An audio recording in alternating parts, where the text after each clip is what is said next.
So it was briefly 5 minutes courtroom today, and that was we expected. But as my understanding, I was told or informed yesterday that there was going to be like discovery motion, but they did not talk about anything else besides of the withdrawn Frank's motion for today that they're scheduled. What do you make of the public defender saying that possible concessions may have been made? You know, overall, what I think is like really, and he's an attorney. He knows what's going on. He knows what's going to happen, right? What's coming up. He knows that. And all these things are kind of, for me, it's a distractions really. What he's saying, what he's thinking, what he's bringing up, things like I know they're using their rights, you know, what they can do. But really, we are waiting for DNA result. And the things can be very different, and we'll all shall see. And I'm sure he knows that can be a different scenario. Who knows what's going to happen tomorrow? You know, we do have trial dates, you know, set up right now that may have, you know, maybe canceled. You know, like we still have a month, and we still have things that we're waiting for. So, yeah, everything else doesn't really matter to us. Are you anxious for the trial to get started, or is there the concern of making sure there's enough time to keep gathering the evidence in the meantime?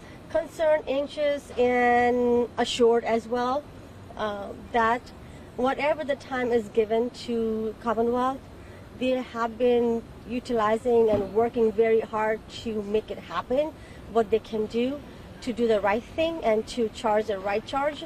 When the time comes, or before the time, who knows? But I'm very assured, on behalf of all the community, that we are very relying and we are very hopeful and trust the process and trust the attorneys and police department that what they have been done so far and they are working on it. It really is going to do the justice as possible. And what does justice look like to you? Capital murder charge.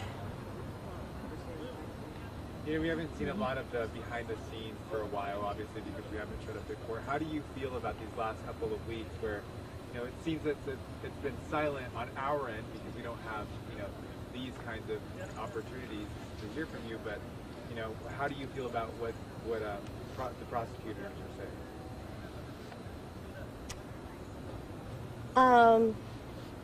It's really like, I know last few weeks was kind of silent days to when you have to, you know, see, but we were never stopped.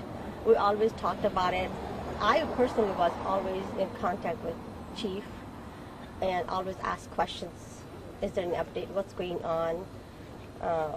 What's the outcome can be, or anything related to. So we're all always engaged, always involved, always talk to each other, always doing something on social media or anywhere that we can, you know, call and phone and everything. So I really think that coming back after a few weeks today was kind of it was exciting, but again, we knew what was going to happen. So this is really, you know, we wanted to be here. We wanted to be here, keep this momentum going, and not forget to talk about it, not forget to talk about her. We are going to stand. We are going to be engaged somehow. So it was like back to normal life for us to come back to the court today, really. We talked about it. It was like, oh my God, good to see you after some time, but we're back to normal life. We're back to working kind of moment.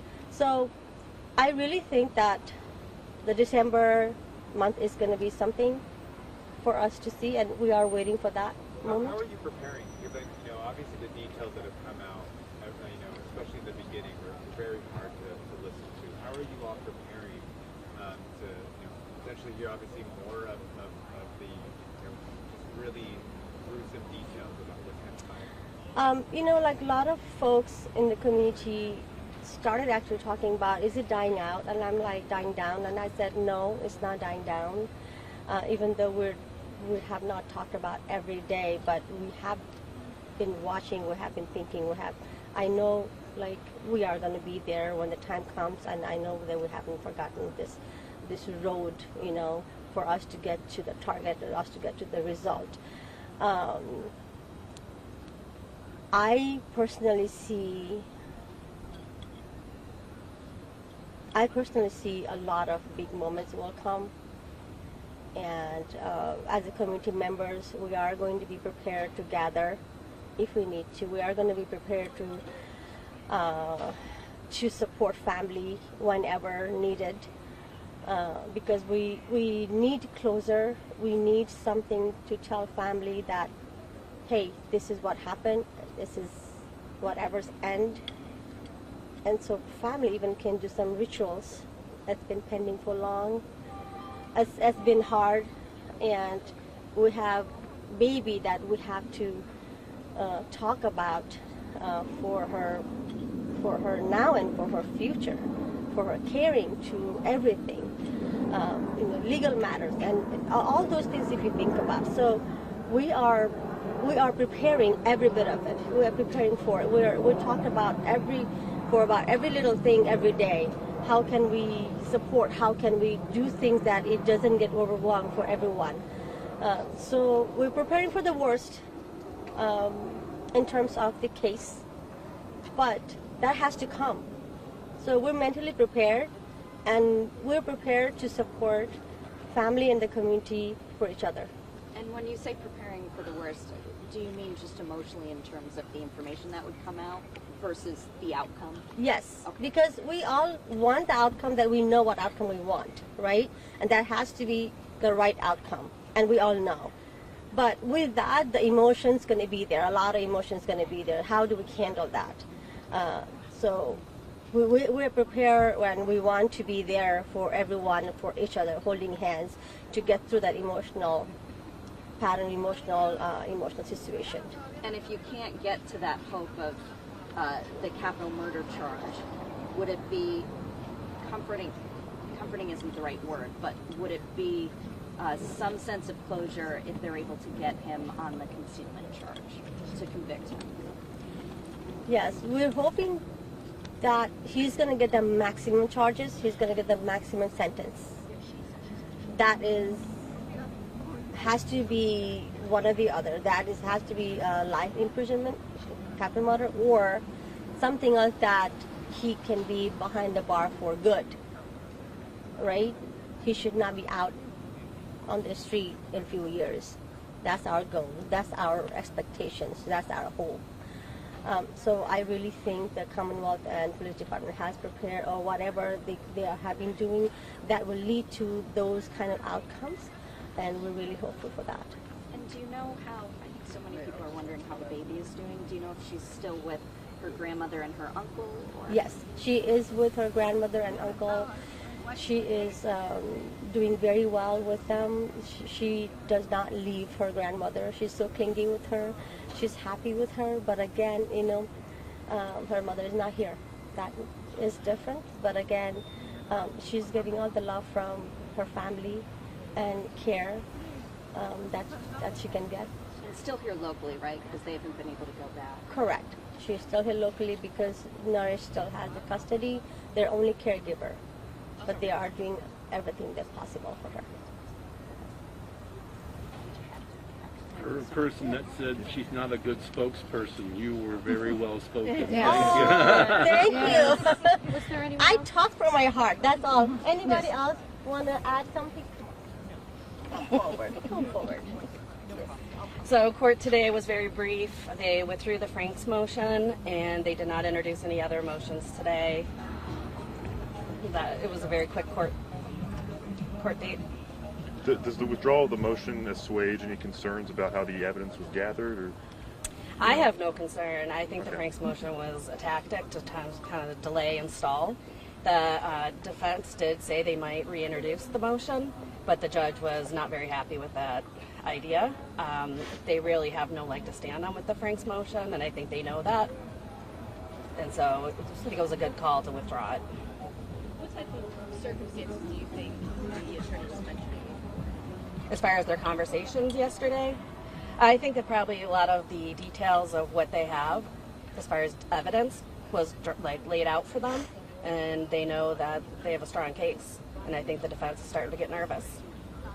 Can I ask you, and if you could look at the camera, because I'm sorry I'm saying this, but just, you all talk about how it's important to keep coming out, you're going to keep doing so. What is it like, though, to see him in all these hearings and walk in as he does? What is going through your mind as you see him each and every time? Every time we see him, I think all of us feel a lot of tension and a lot of anger. She can't be here, so we need to be here for her. We need to keep showing up for her family, for her daughter, for her mother. And until this is over, we're going to keep showing up. It's not going to slow down. Nothing's going to stop us from coming. And seeing him is disgusting, honestly. What is your name and how do you spell it? Melissa Barton, Barton. Melissa. Yeah. And how do you know Mamta? I actually don't know Mamta. I got involved because I heard about her missing in the beginning of August.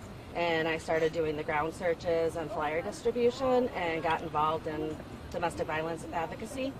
And all of us met through this case, and we're just going to continue joining together as a community, and we're just going to keep showing up. We're going to make sure she gets justice.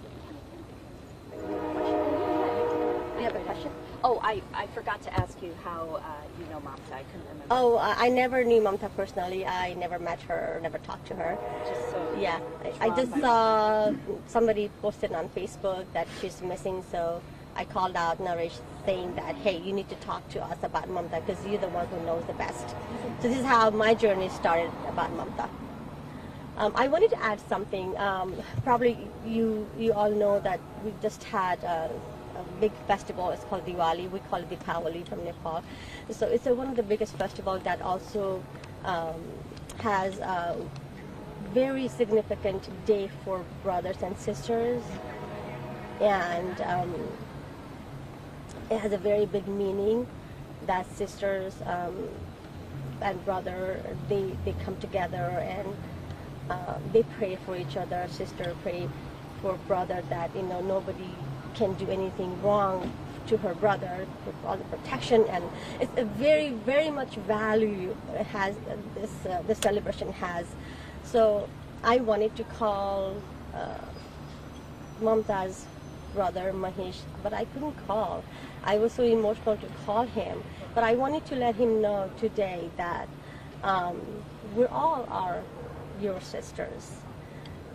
We all are with you. I know Mamta is not here, but we're going to be with you fighting for Mamta. We're going to be with you as Mamta. Please take us. So it was, I'm sure it was very hard for him that day to go through. And just wanted to say that we're with you.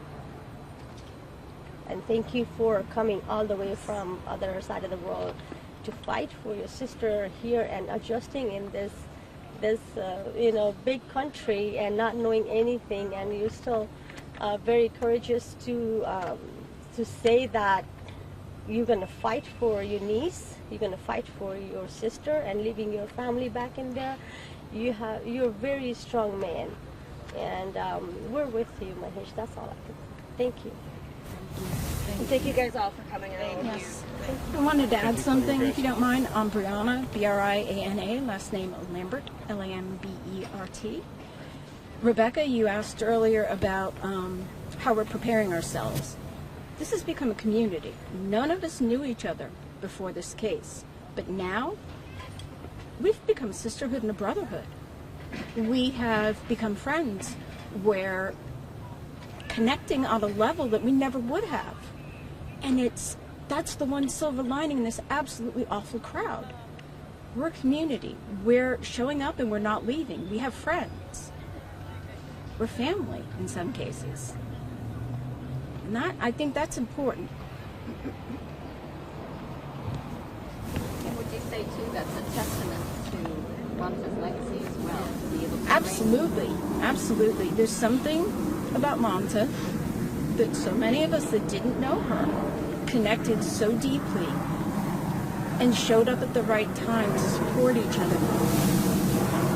and hopefully give Mamta the justice she deserves. Thank you. Thank you guys so much. Thank you guys for coming here and covering for the Mamta. Just one line for you guys.